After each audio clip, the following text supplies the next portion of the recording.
Juniors, I am Harshita as a psychology student at IPCW. Well, आज है 24 जुलाई। आज शाम 5 बजे तक आपको पता चल जाएगा कि राउंड 1 के बाद आपके ड्रीम कॉलेज में, आपके ड्रीम कोर्सेज में कितने नंबर ऑफ सीट्स वेकेंट है। ओके, सो मैं आपको इस वीडियो में बताऊंगी कि आपको चेक कैसे करना है। बेसिकली ये इंफॉर्मेशन आएगा आपके डैशबोर्ड पे। आपको बस अपने सीयूईडी एप्लीकेशन नंबर और पासवर्ड डाल के लॉगिन करना है एंड देन फिर आपको एकदम पहले में ही दिख जाएगा, like there would be options in blue colours like application phase 1, phase 2 and then फिर आपको वहां पे एक दिखाई देगा वेकेंट सीट मैट्रिक्स। आप उस पर क्लिक करोगे एंड देन फिर आपको दिखाई दे देगा कॉलेजेस के नाम एंड कोर्सेज के नाम, और फिर साथ ही साथ ये सब कुछ भी दिखाई देगा कि जनरल कैटेगरी में कितने सारे बच्चों का सीट्स वेकेंट है, ओबीसी एसटी एससी में कितने सारे सीट्स वेकेंट है। देन फिर आप एनालाइज कर सकते हो कि अगर आपने अपग्रेड किया अभी या फिर अगर आपको सीट ही नहीं अलॉट की गई है तो आपके कितने चांसेस है आपके मार्क्स के अकॉर्डिंग कि आपको वो कॉलेज मिल जाए।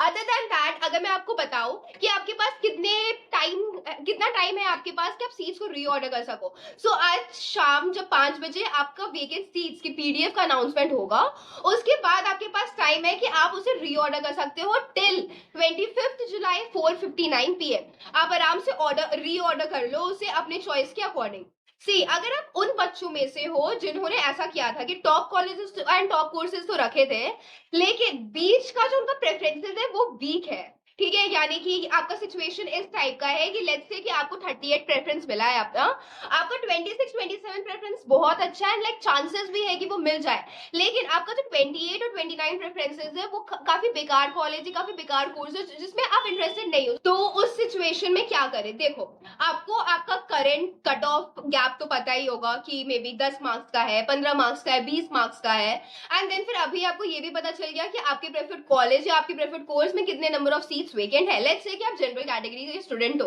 लेट्स से कि आपका जो कॉलेज है जो अभी आपको अलॉट किया गया है या आप जिस कॉलेज में अभी जाना चाहते हो वो कॉलेज टॉप कॉलेजेस में नहीं आते, like they are the good colleges like Zakir Hussain, Keshav Mahavidyalaya, Ramanujan, these are good colleges, but ये ऑफ कैंपस कॉलेजेस है इसलिए इतने ज्यादा पॉपुलर नहीं है। सो लेट्स से कि आप आर्ट्स के स्टूडेंट हो तो इन सारे कॉलेजेस में चांसेस है कि आपका 5 से 10 मार्क्स गिर जाए आर्ट्स के सब्जेक्ट में फॉर जनरल कैटेगरी का बच्चा। सो आप ऐसा कर सकते हो कि अगर आपको डिफरेंस दिख रहा है कि हाँ ठीक है बस 5 से 10 मार्क्स का ही डिफरेंस है, हाँ मुझे चांसेस है कि ज़कीर हुसैन या केशव महाविद्यालय में मिल जाएगा, and like you are very pretty sure कि इन सारे कॉलेजेस में ना मिले, 28 29 प्रेफरेंस ना आपको अलॉट हो, तो आप एक काम कर सकते हो कि आप अपग्रेड कर सकते हो, लाइक आप इतना रिस्क ले सकते हो अपग्रेड करने का अगर सिर्फ 5 से 10 मार्क्स का डिफरेंस है तभी। अगर उससे ज्यादा मार्क्स का डिफरेंस हो तो रिस्क ना ले, वरना फिर आपके हाथ से एक अच्छा सीट और अच्छा कॉलेज चला जाएगा।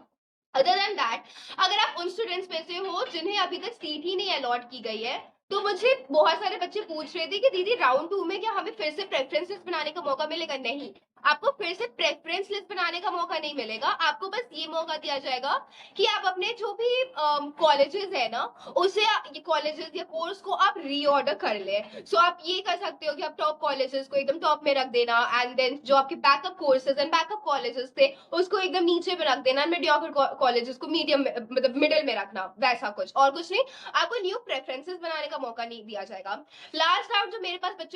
बच्चों से आ रहा था कि दीदी मुझे राउंड 1 में सीट अलॉट कर दी गई, मुझे अच्छा कॉलेज मिला है, like I am okay with it, but I think कि व्हाट इफ मुझे एक और अच्छा कॉलेज मिल जाए, सो मुझे अपग्रेड करना चाहिए या नहीं चाहिए, बट मैं देखना चाहता हूँ कि मेरे जो ड्रीम कॉलेज है उसमें कितने नंबर ऑफ सीट्स वेकेंट है, तो मैं क्या करूँ? देखो, इस सिचुएशन में आप क्या करो, आप अभी जो पीडीएफ रिलीज हुआ है उसमें आप जाके खोलो, आप उसे देख लो कि सीट्स वेकेंट है या नहीं, आपके चांसेस है या नहीं, एंड देन फिर आप अपग्रेड कर दो। मतलब बच्चों को ये लग रहा है कि वेकेंट सीट्स का अनाउंसमेंट के बाद आपके पास अपग्रेड का ऑप्शन चला जाएगा, वैसा कुछ भी नहीं है, आपके पास अपग्रेड का ऑप्शन राउंड 3 तक रहेगा, आप जब तक फ्रीज ना कर दो आपके पास अपग्रेड का ऑप्शन रहेगा। ऐसा भी हो सकता है कि आप 1 अगस्त को जब आप क्लासेस जाओ आपको आपको कॉलेज नहीं पसंद आ रहा है एंड देन आप सोचो कि नहीं यार राउंड 2 में तो मैंने अपग्रेड नहीं किया, राउंड 3 में अपग्रेड कर देना चाहिए, क्या पता अच्छा कॉलेज मिल जाए, आप उधर जाके भी ये चीज कर सकते हो। आपका तब तक अपग्रेड का ऑप्शन नहीं हटेगा जब तक आप फ्रीज ना कर दो, आप खुद ही से फ्रीज ना कर दो। आई होप इस वीडियो में मैंने आपके सारे डाउट्स क्लियर किए होंगे। अगर आपको कुछ भी